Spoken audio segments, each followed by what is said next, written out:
வணக்க மக்களே, இந்த வீடியோவில் நம்ம என்ன பார்க்க போகிறோம்னா, நம்ம வீட்டு நிலைவாசலில் வந்து நெல் கதிர் தோரணம் ஏன் கட்டணும், அதனால் அதோடைய சிறப்பு என்ன அப்படின்றத பார்க்க போகிறோம். இந்த நெல் கதிர் தோரணம் எல்லா ஆன்லைன் போர்ட்டல்லையுமே வந்து அவைலபிளாக இருக்குது. மீஷோ, அமேசான் எதில் வேணாலும் நீங்கள் வந்து பார்த்து வாங்கலாம். இல்லைனா டேரெக்டாக கூட நீங்கள் கடையில் போய் பார்த்து வாங்கலாம். ஆனால் வந்து நாங்கள் கோவிலுக்கு போனதுனால சுற்றி அது கிராமம் வயல்வெளி இருக்கிறதுனால கதிரெல்லாம் நல்லா வந்து முத்தி இருந்தது. சரி நம்மளே வந்து நம்ம கைப்பட வந்து கொஞ்சோண்டு எடுத்துகிட்டு வரலாம் அப்படின்ட்டு தான் நாங்கள் எடுத்துகிட்டு வந்தோம். இதுதான் வந்து ரெஃபரன்ஸ் பிக்சர் பார்த்துக்கோங்க. நீங்கள் வந்து உங்களுக்கு தெரியாமல் கூட இருக்கலாம் இது என்ன அப்படின்னு.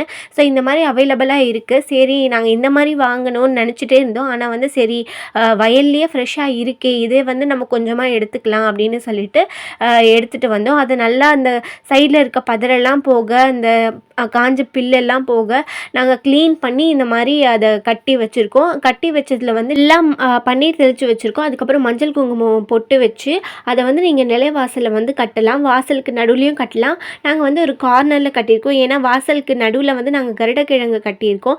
இந்த மாதிரி நிலைவாசலில் வந்து கருடக்கிழங்கு, அதுக்கப்புறமா வந்து இந்த நெல்கதிர் தோரணம்லாம் வந்து கட்டுறது ரொம்பவே சிறப்பு, ரொம்பவே விசேஷமும் கூட.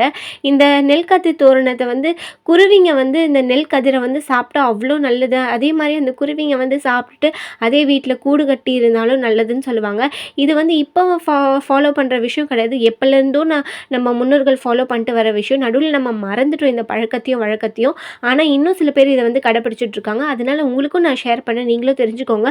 ஒரிஜினலாக இந்த மாதிரி வயல்லேருந்து நெல் கிடைச்சாலும் இந்த மாதிரி நீங்கள் வந்து ஒரு தோரணம் மாதிரி ஒரு கார்னரில் கட்டி வைக்கலாம். இல்லை இன்னும் கொஞ்சம் நிறைய கிடைச்சா கூட நீங்கள் அழகாக தோரணம் ஷேப்லேயே வாசல் ஃபுல்லாக கூட கட்டலாம். எங்களுக்கு இவ்வளோ தான் கிடச்சிது. அதனால் நாங்கள் வந்து இந்த மாதிரி கார்னரில் கட்டியிருக்கோம். நீங்களும் ட்ரை பண்ணி பாருங்கள், ரொம்பவே நல்லது. என் வீடியோவை ஃபாலோ பண்ணுங்கள், சப்போர்ட் பண்ணுங்கள். தேங்க்யூ.